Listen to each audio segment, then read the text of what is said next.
এর আগে বলেছিলাম রাতের খাবার কখন খাবেন। অনেকেই সাড়া দিয়েছেন। রাতের খাবার সন্ধ্যে 7টার মধ্যে খেতে বলেছি। এবার বলবো সকালে নাস্তা কখন করবেন।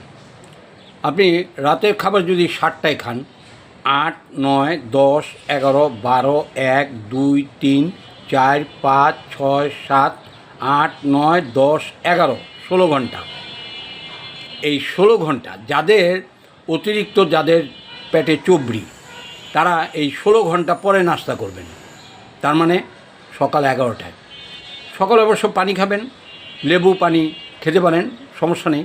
কিন্তু আপনি অতিরিক্ত যে আমরা খাবারটা খাই, বিশেষ করে ডিম বা আপনার এই রুটি বা অন্যান্য যেগুলো আইটেম আছে, এগুলো আমরা খাই।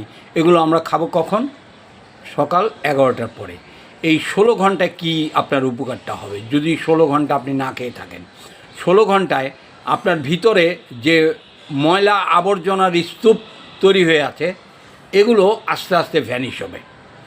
এগুলো আপনার ওই ভ্যানিশ হয়ে আপনার মলমূত্রের সাথে বেরিয়ে যাবে। অতএব সাবধান হয়ে যান। যাদের অতিরিক্ত ওজন, তারা 16 ঘন্টা পরে নাস্তা করবেন। ঠিক আছে? ধন্যবাদ।